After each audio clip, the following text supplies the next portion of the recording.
welcome to the Obscast, the podcast dedicated to Sherwood Observatory, its members, visitors and all budding astronomers.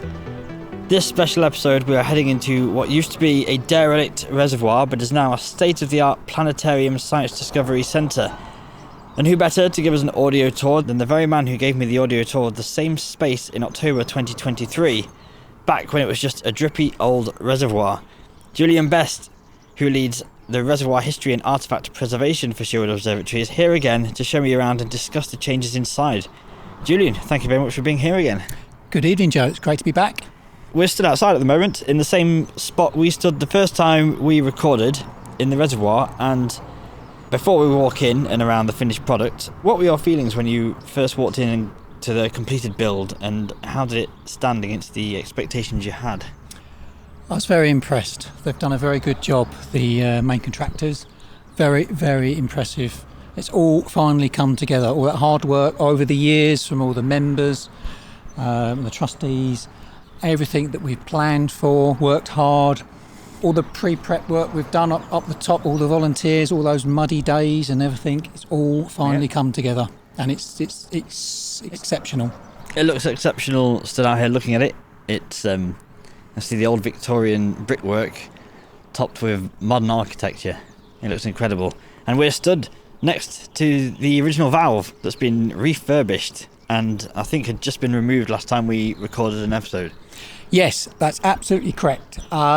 We sat downstairs in the reservoir level and we'd said that the valves had just been lifted out and gone off to the local engineering firm. Well, they've come back and they look absolutely fantastic, and we're standing outside the main entrance on the new Horseshoe Road, and the large internal valve that was inside the reservoir when we inherited it is now back, mounted on a plinth, all refurbed, and it looks fantastic, along with a sign that we made up as well, and it's absolutely fantastic. It does look almost brand new, definitely newly painted. Yes. Last time we were here, one of the things I asked you was, would you miss the reservoir in its old drippy muddy state, seeing as you spent so much time down there? Do you miss it at all, or is the new toy too good for you to miss playing with the old one? Well, I think I said all along, we don't miss the mud. We've finally pretty much dried it out, and it's nice to go in there, walk round and not get muddy. If you've heard these podcasts before, we talked about the mud for a reason, because it was very muddy down there. But now it's all nice and dry, and we can go in, enjoy the space with no mud, and it's fantastic. Brilliant. Well, there's a great story that comes with the new facility, because it was built as an old Victorian reservoir, providing clean water to the local area, discontinued and kind of left to degrade.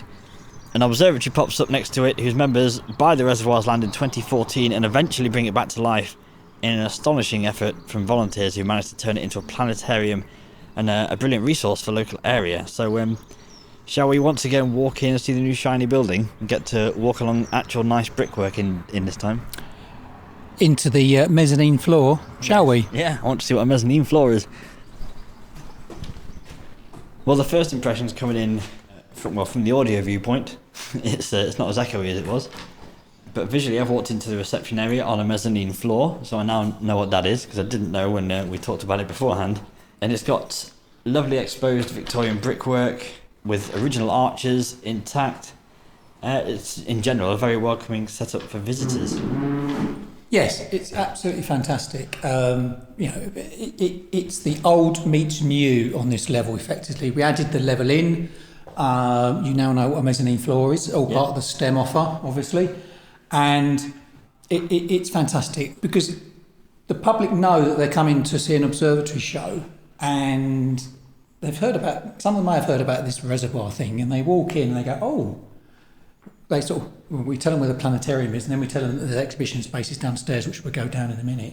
And then they sort of get their head round that they're coming to this, it's a reservoir, yes. But the first impression they get is they look up, and because now we're coming in on that higher level, because before we came in on a low level and the ceiling and the roof, the arched roof was way up, but now you're coming in at least halfway up. So you instantly get a very close view of the Victorian arches with all the calcite, etc., coming through, and they look at it and go, oh wow.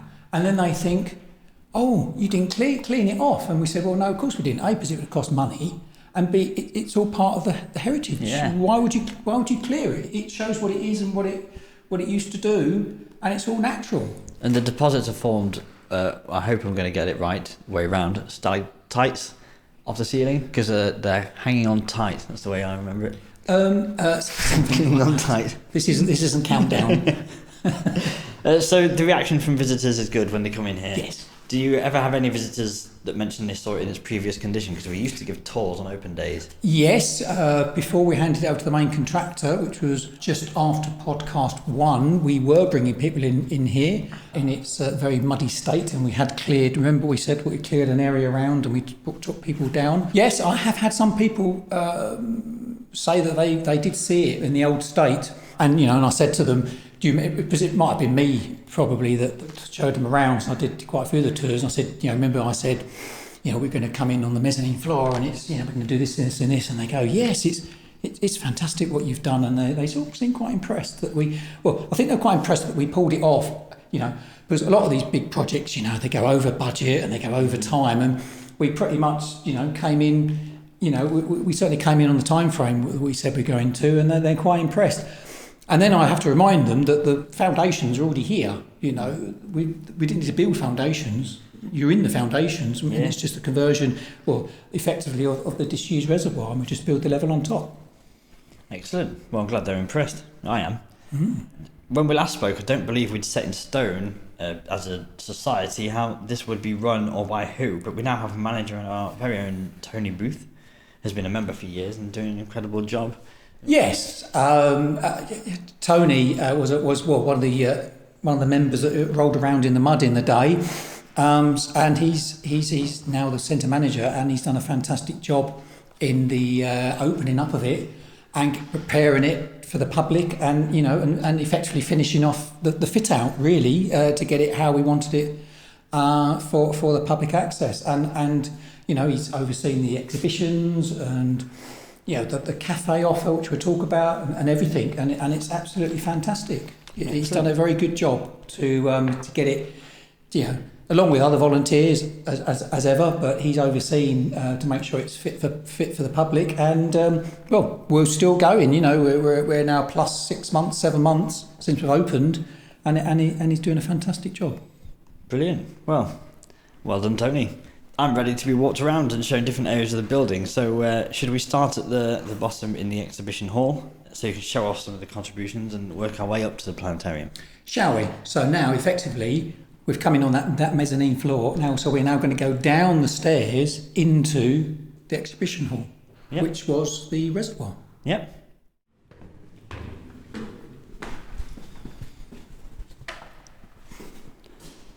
So here we are. Here we are. Right in the heart of the reservoir, right inside where all the water would have been stored and pumped from. All the Victorian brickwork with arches are kept fully intact. It still looks very much like a reservoir. Yes, because part of the project, as you should all know by now, is to preserve the heritage structure, and we've certainly done that. Exactly what we said we were going to do. We weren't going to clad it or paint it or put suspended ceilings. It's all raw, and all we had to do was clear it up and clear all the silt out, give it a clean. Obviously, we put the ventilation and lighting and etc. in, but it's exactly how we said we're going to do it.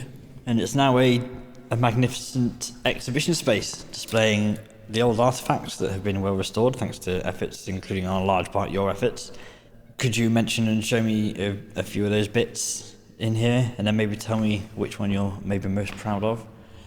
Yes, down here in the exhibition hall, as we've just said where we are, it was always going to be an exhibition space, and we've got some temporary exhibitions, fixed exhibitions, and sort of visiting exhibitions. So I'll certainly explain the fixed exhibition in a minute, but we've got, we're right in front of a visiting exhibition in conjunction with the University of Nottingham, which is a micrometeorite display. Okay.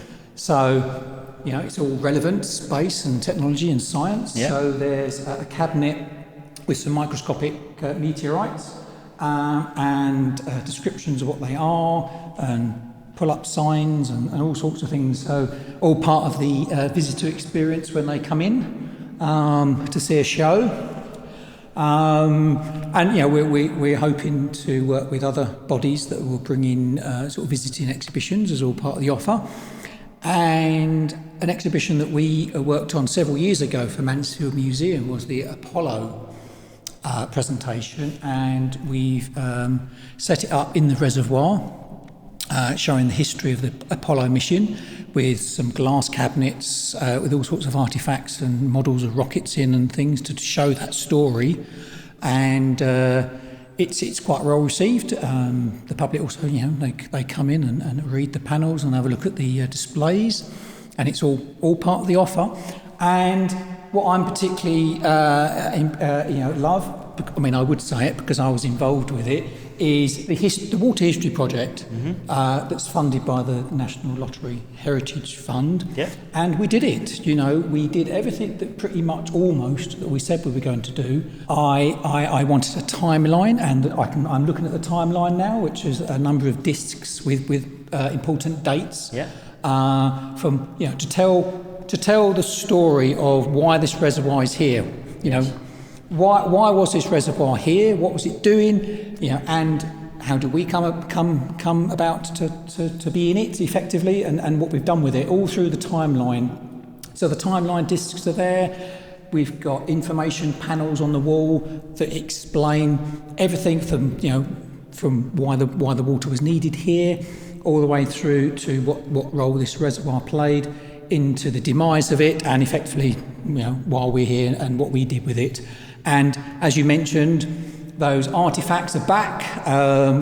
We've already said the large valves on the outside. Well, I'm now looking at the smaller valve, and the ballcock valve is back. We never did find that ballcock. No one found it in their loft. I was going to ask if that is a replica. So we had a replica made from a best guess, effectively, from that photo that I found from the Isle of Wight.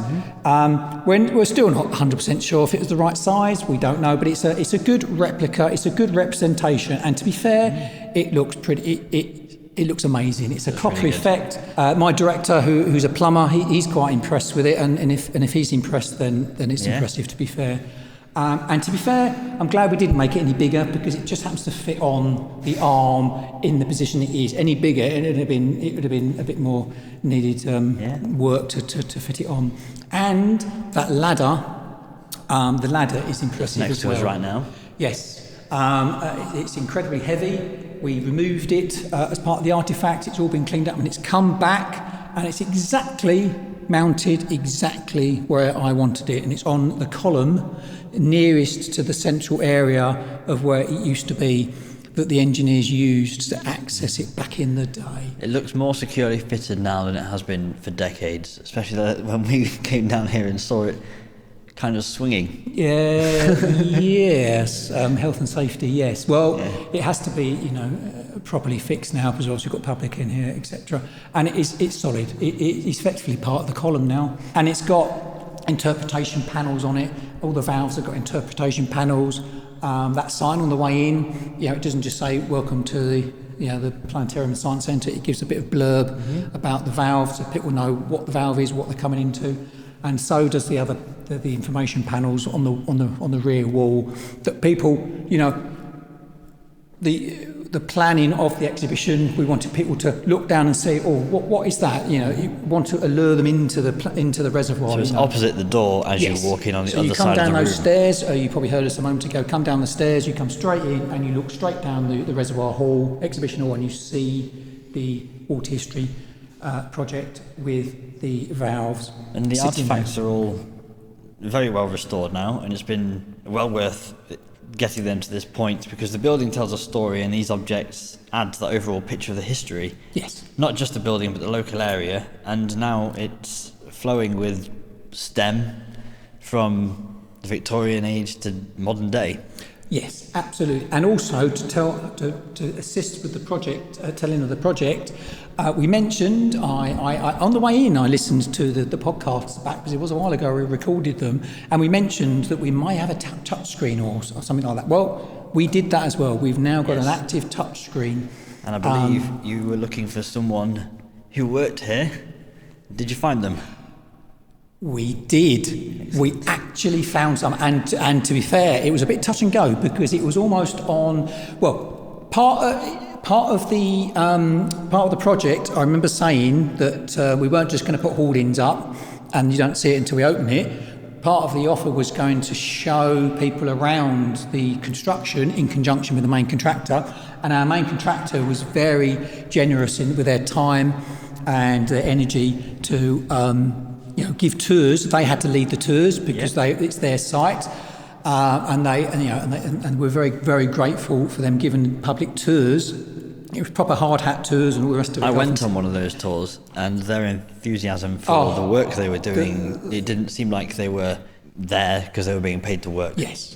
I mean, we were very lucky with that team, to be fair, and they were very, very enthusiastic. And it was on one of the last tours that we did here before the main contractor had to say, right, that's it, we're now going to have to finish the building, we can't do any more tours on our open days. And there was this gentleman there, and he was, I attended a lot of these tours to represent the society, and I could hear him talking to the main contractor, and I thought, he knows too much. He knows about stuff that only people that would know about the water history would know certain phrases. So I said, right. So I hurried up and got hold of him, grabbed him literally, because he would have been the only person. And in fact, it was the only person we found. And yes, he was an apprentice engineer on site working for Central Nottinghamshire Water Board in the last years that they were in operation here. And so whenabouts would that have been? Was that the when was 60s? it? Late 60s, wasn't it? Late 60s, I think he said. And he was he was here with his daughter, and he's such a lovely gentleman. And he agreed to come back because I said, we've only been able to find so much stuff out with our historian. As I've mentioned on previous podcasts, we had a part of the sponsored project was to employ a professional historian who's done an awful lot of work in the archives, but there was some stuff that we weren't quite sure of or needed confirmation, and we put a shout out for someone, and as I said, we found that person and we brought him in, and you remember, Joe, we interviewed him.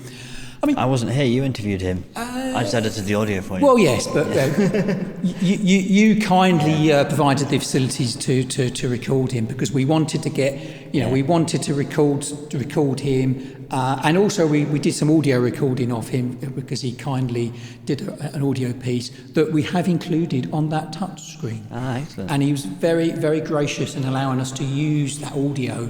So you go to a lot of these, I know the Monsall Trow and all sorts of places you go to, and you press a button and some actor say, I used to work here or something. Yeah. Well, we've got the original person who actually worked here. And he's also lent us his employee badge that's on display as well. And his name is Chris Smith. Chris Smith, yes. And has he been and had a listen to his audio on a touchscreen? I certainly sent it to him. I'm not sure. That's a good question, actually. I probably need to chase up to see if he's actually attended. I was going to say, I'd be quite excited if that was me. But he was a lovely gentleman, and he's very gracious that he came in, and he did confirm one or two things. I don't think he revealed anything groundbreaking that we didn't already know, but it was just nice to have a contact with someone who'd been here back in the day, and we recorded It's him. a bit of recorded history now. Yes, absolutely fantastic. So was there anything that you had hoped would come to fruition down here that maybe didn't quite make it to the finished setup for one reason or another? I had all these crazy ideas, as you know, at the time. We discussed having a working model, but we didn't in the end, because it would have been, if it had been a working model of the reservoir, in the end we didn't quite work out or find out exactly how it worked, so it would have been a best guess. And if you have working models with sort of water in and things, they're going to leak, it's going to go all manky. So we scrubbed the working model, but we got the touchscreen instead. And I think the touchscreen, because we're looking to expand on that, what the input on the touchscreen, and we can put extra layers on and extra information on it, and it's something we're going to work on. Something we're going to work on in the future. So you could add more to that over time. There's certainly areas that we can add to it, but it's good to get the touchscreen in in its basic form, the format on and the screen's working and all the rest of it, and the speakers there. But there's more that we're going to look at to add to it, which you couldn't do with a working model that might last 6 months and go. I guess the whole room manky. is going to be constantly evolving from now on, forever, adding new exhibitions. Yes, well, yes, it's to keep it fresh. You know, the visiting exhibitions, and I know the Apollo. That's going to be there for a while, and I'm sure we'll commission, because we commissioned that exhibition. So. And there's shows down here. I understand they were planning to do some performances. Yes, because I think back when we recorded the previous podcast, we said, well, we don't know what half the original stuff. Performance, I like to call it. Yes, correct, the original recording. We said, well, we don't know how half the stuff we're going to do down here. And yes, we've already had some schools musical concerts in here, because the acoustics is absolutely fantastic. So at the time of this recording, we've already had some Chris Miggles in the Planetarium has done a few shows in there, sell-out shows in the Planetarium. He's a pianist. Which is absolutely fantastic. And then we said, well, we've got this reservoir. Why don't we do something in the reservoir, because of the acoustics? So I've already been fortunate enough to listen to some sound checks down here that he's done, and it sounds absolutely fantastic. In fact, I think it sounds too good. We might even have to damp some of the sound, because it's that amazing. So that's a good review. A pre-review of the as at time of recording, tickets are on sale. Tickets are on sale for a candlelit piano concert in the reservoir. How unique is that? So go to the website. Joe will give the address. Limited tickets available. As I said, I've only heard the sound check, and it sounds absolutely fantastic. And he's going to have all sorts of candlelit, not real candles, because we've had enough interest with the fire alarm already. There's not enough water down here anymore. No, there's no sprinkler systems in here. And in fact, just so happens the piano he's bringing is going to be a vintage piano. And I asked this piano chap who was here, who was looking at the logistics of how to get the piano in, and I said, what era is this from? Because it's going to be an old piano. And he said, let me have a think. He said, I think it's 1886. I said, well, how remarkable. 1886, that's our key date of when the reservoir started supplying water. So he was well made up with that. So what a fantastic thing that not only are we going to have a piano concert in here that's going to be absolutely fantastic, but the piano he's using is from the same year. It's the same age. Same age of when the reservoir started providing water. Excellent. Last time we were down here, you promised me a plant room with a window so you could see, which is not an indoor garden, as I thought you were meaning at the time, but it's here.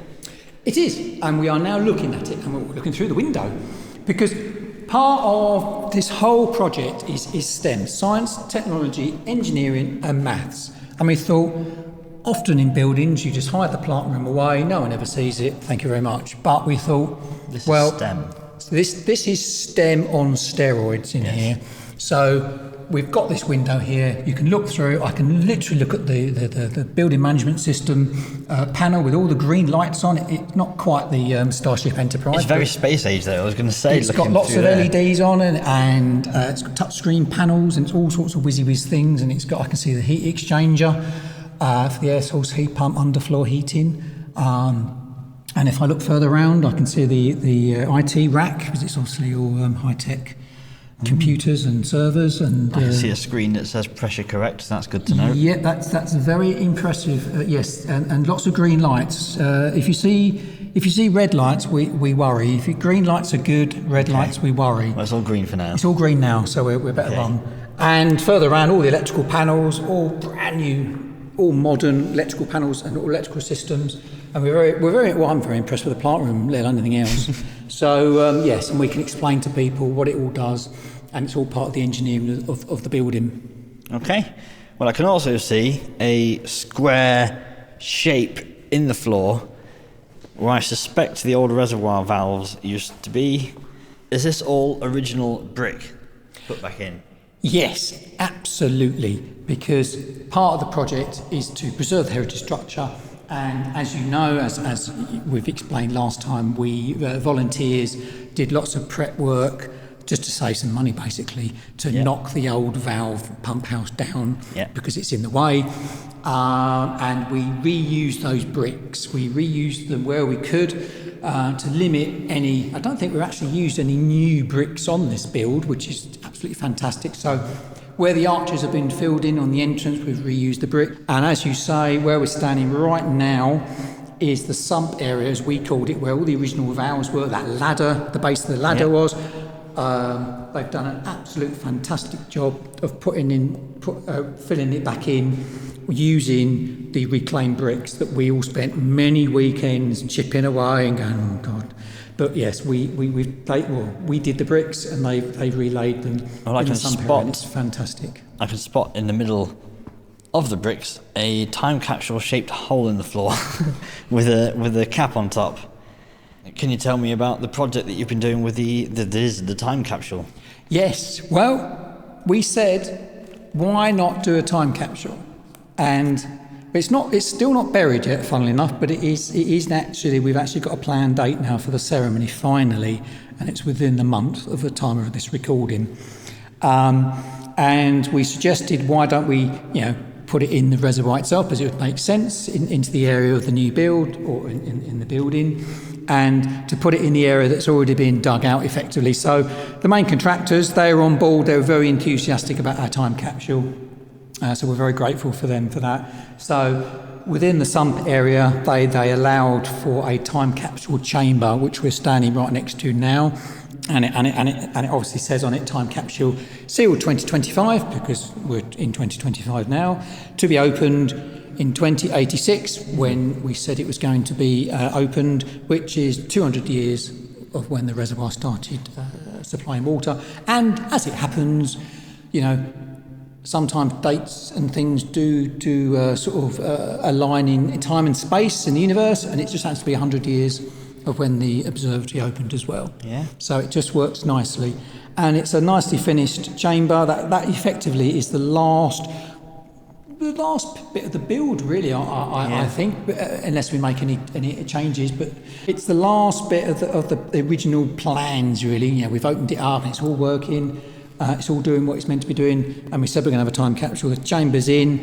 The time capsule is ready to go. We're just sorting out the artefacts now for it and just finishing it all off, and it's going to be buried, I say, within the next month, and it'll be sealed. That's it, all done, ready for 2086. And also, I believe all the episodes of the Obscast are going to be in there on a flash drive of some sort, including this one. This one. Hello from the past, if this has worked. Yes, and I might be there, but I'll be in my late 90s, so I'm the old guy in the corner. Yes, was it hello? Is it Back to the Future or Forward to the Past, or I don't know. Or I don't know, hello future. So yes, we've decided on using a media called M discs that apparently are meant to last 1,000 years. Yes. So we only need 60 odd years. So hopefully they'll be viable, and we're going to. We've done all the schools engagement, we've done all the member engagement, we've done lots of public engagement. We've recorded all their answers to questions such as, describe your typical day and describe what you think your day, typical school day, for example, or your typical day will be like in 2086. Yeah. So what we're hoping is some of the youngsters that have filled those in will be here on the 5th of October 2086, 11 o'clock, shall we say. We'll open it up and they'll read it and they'll go, oh, I predicted that we might have AI flying cars that will take us to Mars in an hour, and whoop, there goes a flying car off to Mars. Who knows? So if we got that right, then we did think back at that in 2025. My children filled in one of those questionnaires, so they might be here, even if I'm not. Well, I hope you're here, Joe. But it's a nice thought that some of the youngsters, a lot of the youngsters have been invited to the ceremony via their schools, and it'd just be a fantastic legacy that some of them may just be back here in 2086 just to see it come up and have a laugh, because we're going to put some we're not just going to chuck it in. We're going to put some, a bit of humour and a few surprises when it comes up. I'm not going to give it away. You'll just have to come back in 2086, basically. My money's on a Jack in the Box. Yeah, doing. Well, who knows? There may be some surprises because we don't want a boring time capsule. We want a boring time capsule. So there are going to be some surprises, maybe. I did suggest a countdown clock. Well, we didn't do that in the end because it got too complicated. So yes, we're fine. We're looking forward to the final ceremony of the opening, because we've had a soft opening, a hard opening, and we've done all sorts of things. And the final thing is the time capsule, which I'm looking forward to. And I can have a rest afterwards of that week. I can have a rest. Yeah. Right, well, shall we move on up to the next area of the build? Shall we? Because there's more. There is. So, walking up here, and we're technically on top of the old reservoir now, right? We are, yes, correct. So the stairway has been built up through the roof of the reservoir, and this entire floor is on top of it. Yes, a new hole was cut in the roof to allow the staircase to be installed. It originally, I think we were going to come through the original hole where the glass slab is, which we'll walk over into a minute, but we decided to have the glass slab and then cut a new hole for the whole staircase. Well, it's all very good for light, I suppose, anyway, isn't it? Yes.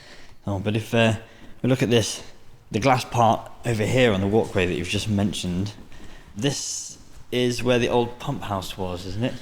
Yes, so now we are literally standing on the glass slab, which is a feature in itself, which is a very thick piece of glass that looks like it's got barcodes on it. But it's a very, very thick piece of glass, and I'm assured that it's safe to stand on, obviously. And you can look right the way down into the reservoir where we were just standing. And we can see your time capsule. And because the time capsule is in the central sump area where the pipework was and the valves, and this hole was where the pipework came up into the top plant room, pump house, whatever you want to call it. Yeah. It's where we are, where the slab is, and it's people do gingerly walk on it, and the kids. Some of them jump on it, and then some of them a bit wary. But it's a fantastic thing in its own right in the circulation space just outside the planetarium, which we'll talk about in a minute. But while people are waiting to go in for the show, they can congregate in this circulation space, and they can literally stand on the glass and look through the reservoir. Especially if they hadn't been downstairs yet. Yeah. They can look down and go, "Oh, I wonder what's down there," and they can then. Head down there after the show. Well, it's a really nice addition in here anyway, into this space. And it is really interesting to stand here looking down at the floor. Because it's also where the ladder would come, wasn't it? Yes, absolutely. That ladder came all the way up from the base of the reservoir floor, all the way up into the top building to allow access to the engineers back in the day, because they didn't have any mezzanine floors to come in on. And there certainly weren't any holes cut in the side, because that would have leaked, obviously. Yeah. So back in the day, the only way in was via that ladder. It's pretty cool to think that the spot we're stood on would have been used by workers back then, just coming up from the reservoir. And if they can see it now... It's fantastic to have that ladder roughly within a metre or so of where it used to be located. And it's back. I certainly don't recommend climbing it anymore now, though. No, I wouldn't. Please don't suggest that. Please don't, no. folks. So we also have a conference room here. Maybe not the most exciting part of any tour, looking at the conference room, but it's an important one, because I suspect this is another source of income for the Planetarium and Sherwood Observatory in general. Yes. I think when we had these ideas and plans that we were going to put a conference room in, we thought, well, we can have corporate meetings here, and when we have large members events or open days and open nights here, it's another room that we can accommodate people in, and it's a modern room with nicely laid out with big screens and projectors in, and we can use it. It's a usable space, I think the phrase is, and we've already had corporate meetings in there, and it can be hired out. Details on the website. It can be hired out corporately, and it has been already so. Excellent. So any business listening to this, you can hire this room for your your needs and those needs met in an exceptional location while supporting STEM learning in your local area. Yes, and talking of STEM learning, we've historically ran our night school courses. Details on the website, folks. But we've expanded that offer, and that's effectively now the home of night school in the conference room. So at night school here, you can come and learn how to use telescopes and learn a bit about the night sky, that kind of thing. Absolutely, and now they can also, as part of that, see shows in the planetarium. I think if we move on now to the cafe and balcony. Ooh. Shall we? So here we are in the cafe. Everybody here loves a cafe, whether they're a tea or coffee person or just want some cake.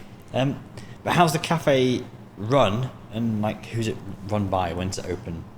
Well, we always said we was going to have a cafe offer because who doesn't want a decent cafe? So here we are. We are in our fantastic cafe with fantastic views out over the observatory, our old building. So it sort of kind of links the old and the new looking out really, and we've got people can come here and sit and enjoy coffee, enjoy cakes and light refreshments while they wait their show. And we're fortunate that the cafe is running a community partnership with our local college, ATTFE, and they're doing a very good job. Oh, excellent. And how's the coffee? Because I know you were hoping for a decent coffee machine. Yes, I said all along we need a decent coffee machine for a decent coffee offer, and I was updated throughout the build, promised by the project manager that we were going to have a decent coffee machine, as I've been promising many people over the years, and I can report we have a fantastic coffee machine. Excellent. And shall we ever wander over? I think we should have a look, yeah. Yeah, Tony, our centre manager, is just demonstrating it for us. What are the odds? Hello, gentlemen. What are the odds? Hello. And it's a fantastic machine with fantastic coffee. Can't complain. Coming up. So Tony's brewing some nice coffee now. So but while that's brewing, Tony, congratulations on the job. Thank you very Centre much. manager. How's your experience of it been so far? It's been absolutely mind-blowing. I mean, from day one, it's just been busy, and it's just great to see kids coming in here, learning new things, grown-ups coming in, walking around going, wow, and it's just been an absolutely fantastic experience. Were there any nerves when we opened up of expectations versus reality and what might actually happen? There's, nerves, for sure, but the actual reality has exceeded any sort of expectation that we had. We're getting on for 16,500 visitors since we opened at the end of November. Wow. Do you have any idea what the original target was? I think the original target was about 21,000 a year. So we're well on track for that. Yeah. Wow, that's incredible. And what are people's reactions like when they speak to you, when they see you working around here and come for a visit, whether in a group or? Well, it's fantastic because there's not many sort of places like this locally, and it's great to have like the school visits and to have the uniform visits, the guides, scouts, grounders, etc. Just have this sort of facility where they can go in to Planetarium, just learn about space and science, and it's a real eye-opener for them, and hopefully it's going to inspire the next generation of astrophysicists, astronauts, scientists, everything. Hopefully, that's what I was going to say, hopefully we're inspiring a generation. Absolutely. Who will bring their children here to be inspired one day as well. Exactly. And how do you find the coffee? The ones I make are absolutely wonderful. I don't doubt it at all. Thanks, Tony, for that. And we're very fortunate to have you. You're an inspiration. Thank you very much. So while Tony finishes the coffee, up here we have some doors that lead out into a balcony. Can we go out and have a look? Yes, shall we? It's a lovely evening, so we have this balcony that we open up, just to let air in as well, but it's a useful balcony that sometimes on open days we put telescopes out and get a good view of the sun when we have our solar scopes out. Yeah. So we'll just go through the door here, out onto the balcony. Wow, so straight away the balcony has some amazing views. I can see not only the local area and environment, but the golf course, and most importantly, I can see the observatory dome, built by our founding members, and it looks incredible. It does. It as I said earlier, it's fantastic that it, it's the old and the new. That was built in the 1970s and 80s. We always knew that this reservoir was here. We acquired a reservoir site in 2014, and then all the ideas and plans took off from there. As you know, we started the build in 2023 after finally going through all the planning and funding stages. Opened in November 2024, and here we are. We can literally now come out onto our balcony, look across and see the observatory in its full glory. And also we can look across to the soon to be recommissioned Radio Astronomy Centre. Yeah. We had to move the radio astronomy containers because they were tucked in against where the new build was going. So, a part of the project was to move the radio astronomy cabins, which we've done.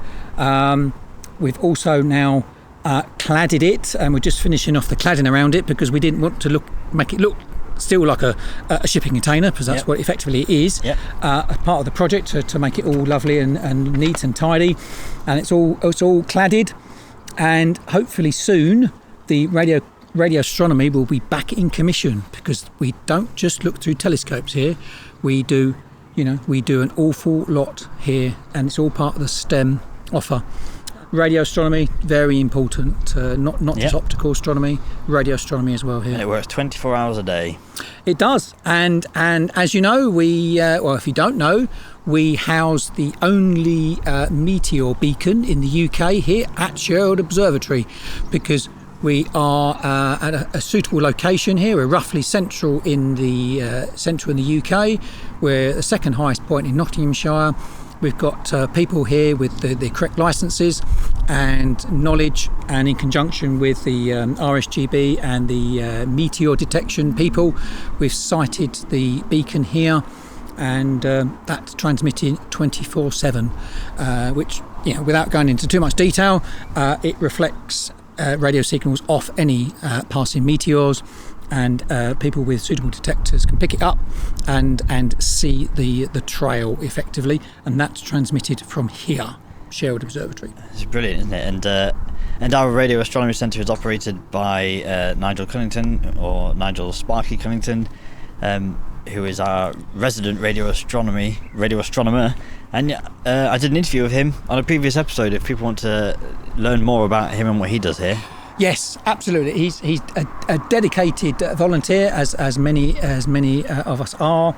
And anything you ever wanted to know about radio astronomy, go and talk to Sparky, because he knows his stuff. And as I look across from our balcony viewpoint, I can see all the fantastic antennas going back in, and it's starting to look the part again. And I can only look forward to the future with all of them back up and running, and all the signals that we can detect from space. So if you want to know more, look at the website, contact Radio Astronomy via the website, or come on an open day, especially in the not too distant future, when we'll be certainly showing what we do in radio astronomy. As it happens, we already do in that conference room that we mentioned on open days. We do talks on radio astronomy. So even though the equipment's not fully working yet, we do talks on what the antennas do and what we pick up and how it all works. So all part of the open days and open evenings offer. And it's worth noting that, clarifying what you've just said, is that Sherwood Observatory isn't just somewhere where we talk about things. We're actively doing science that's contributing to things in the scientific community.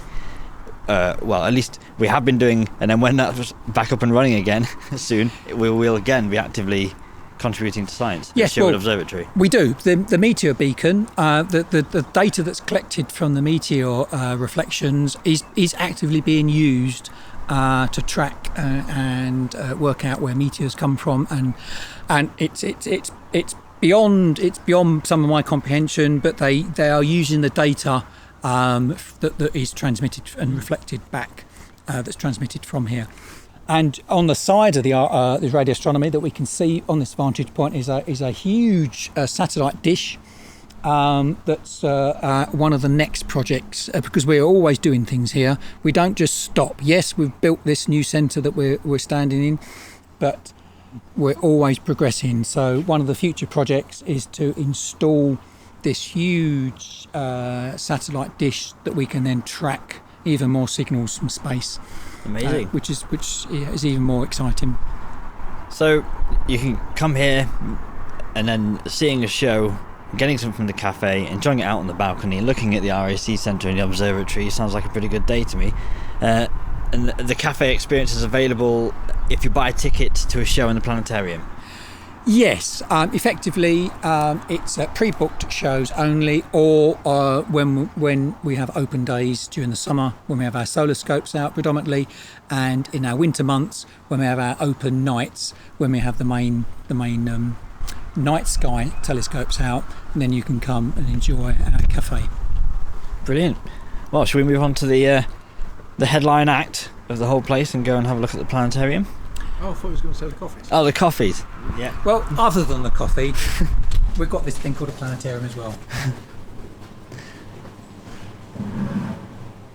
Here we are then, at last, after years of extremely hard work from countless volunteers. We're about to step into Sherwood Observatory's very own planetarium. Just, Shall we? yeah, a double set of doors. It's called a light trap. And the sound quality's already got better in there. And the second doors, and wow, We're inside our planetarium. that's amazing. Well, I'm lost for words. Well, it's surpassed what I'd expected. It's quite large. I've been in here once before for the members event, but the second time's kind of caught my breath and taken it away in the same way. Right, well, what can you tell me specifically about the facility that we're in now, seating capacity, etc.? So it got 59 seats, and also because we are up to modern spec, we can take some of the seats away to accommodate wheelchairs, but that's all part of the offer here, that we've got wheelchair access with a lift.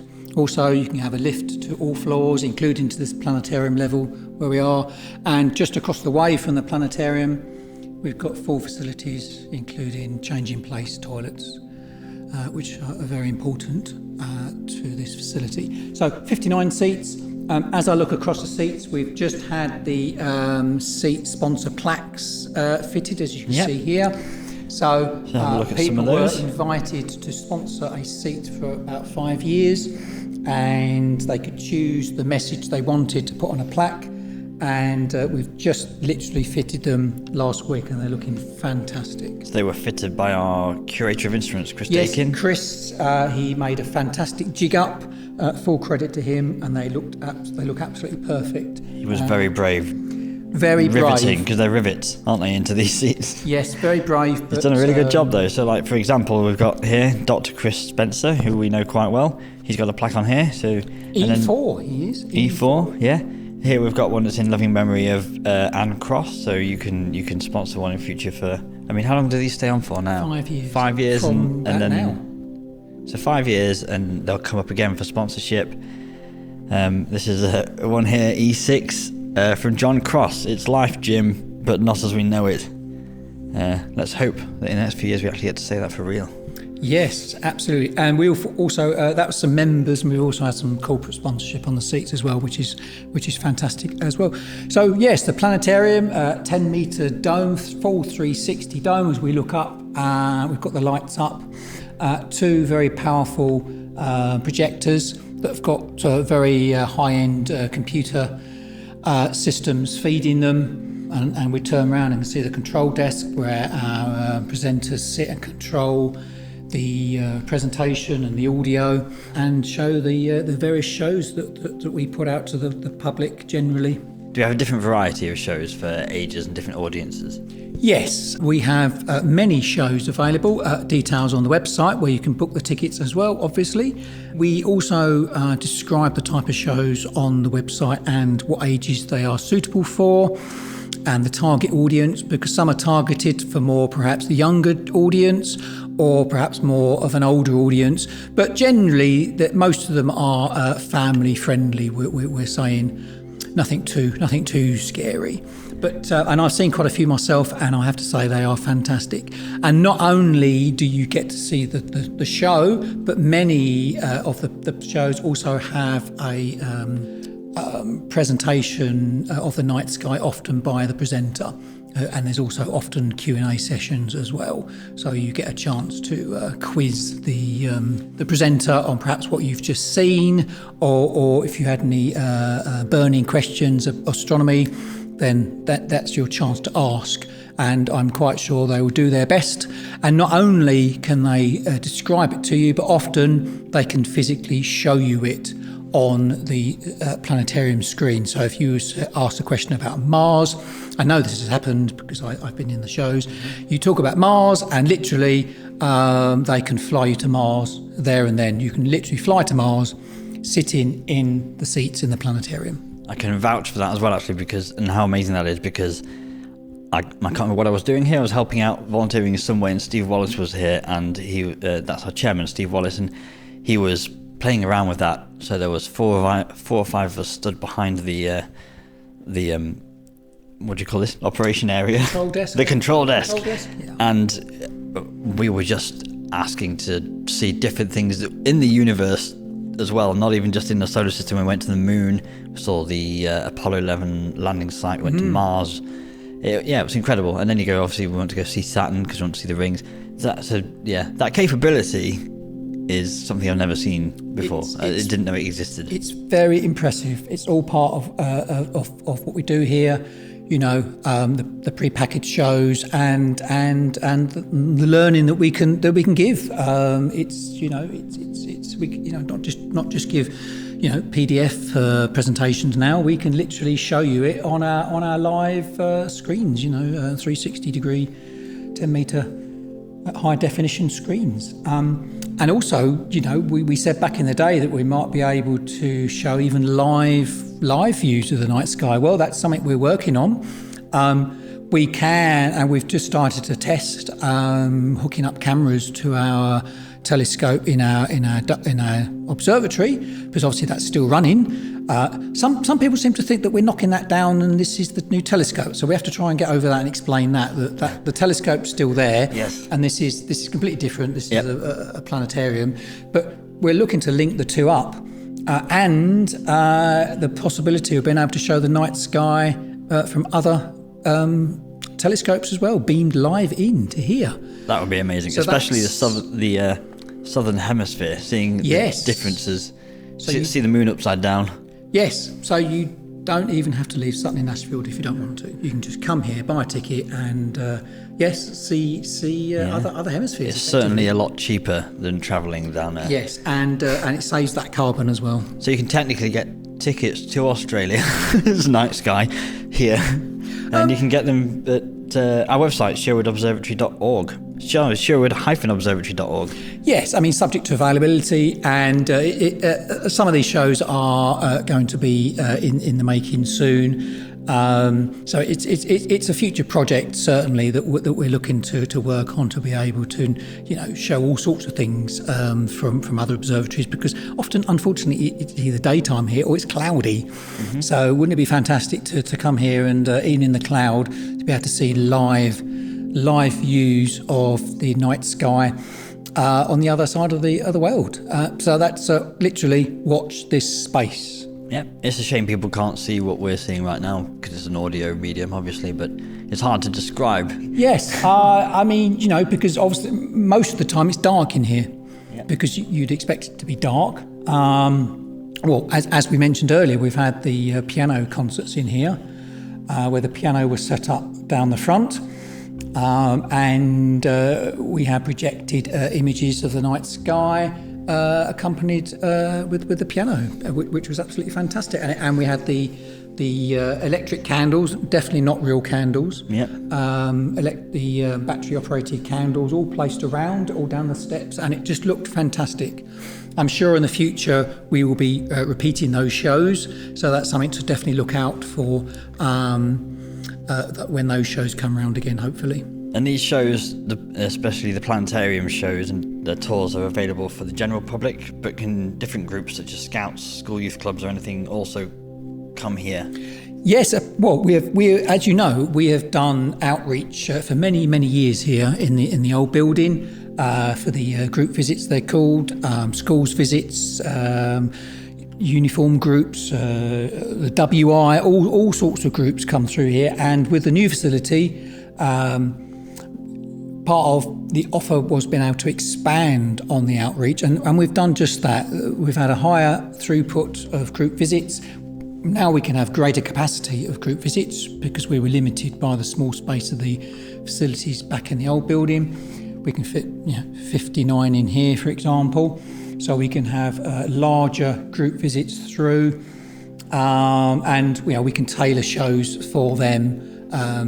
Whatever they need, or I know some of our presenters are even making shows and to show those as well. So we don't just show pre-packaged shows. We make our own shows here, and in the future we're even looking to do to make even more shows. So it's also a unique experience with our own shows because you won't get that anywhere else in the world. That's people from Sherwood Observatory programming shows to show at Sherwood Observatory. Yes, they're built in-house by some very very knowledgeable people. Yep, more knowledgeable than me. I have no idea where to start with that. Me, yes. It's also a very accessible experience, isn't it? Because we've got disabled access, very accommodating to any need that a visitor might have. We have a lift to all floors. We have a changing places facility that you mentioned, disabled parking. And if you have any needs and you're not sure whether they'll be met here, they probably will be. But if you want to check, then feel free to get in touch with anyone at the Sherwood Observatory. Or go on the website and you'll be able to contact us there. I believe we have an accessibility video. I think that's linked onto the website. Accessibility video. So we have a YouTube channel, believe it or not, and I know it's on there. And it just gives a video of how to access it. For example, if you're in a mobility scooter, because you can park nearby, come straight in on the level, use the lift. Come to whatever floor you need to, especially say the planetarium. A couple of seats can be easily removed for the wheelchair or mobility scooter, and all the toilets are accessible as you would expect too. So that's all part of the modern build, and we're very proud to be able to accommodate. And I know we've had inquiries from people that are very, very happy that they can come here, that they perhaps couldn't go elsewhere. As well as the disabled parking, we've also got electric vehicle charging as well, and solar panels as well. It's all part of the modern building as you'd expect. Solar panels, electric charge points, all the mod cons, as they say. Excellent. Well, it doesn't stop here. We may have built it may be running, but we're always going to be moving forward, adding new things and making it more incredible experience for people. But I think that concludes our tour of this astonishingly well-designed, built and run facility. Before we finish, I'd like to thank you, Julian, for the episodes we've done together, including this one, and for your volunteer work doing your reservoir history and artefact preservation. I think we should thank all the volunteers that have made this possible, because there's not even a remote chance this planetarium and all its resources would be here if it wasn't for people donating their time, efforts and expertise to get it done. And finally, a huge thank you to Dr. Steve Wallace, who is our chairman, who was our planetarium planning manager throughout the whole process and has now, very deservedly, been awarded an MBE for all the work he's done in driving this forward, again as a volunteer. So thank you very much to everyone involved. This has been the Obscast, and thank you very much for listening. Should we go and see if Tony's got our coffee ready now? Shall we? I think as long as he hasn't broken the machine. Well, we'll take a seat here and press play on the planetarium, and we'll go and check in a minute. Yes. Thank you very much. Thanks, Joe. If you would like to come to Sherwood Observatory for a planetarium show, open day or open evening, a night school course, a live performance, or any of the amazing services on offer, please check our website for all details. That site address for you is sherwood-observatory.org. We look forward to seeing you soon.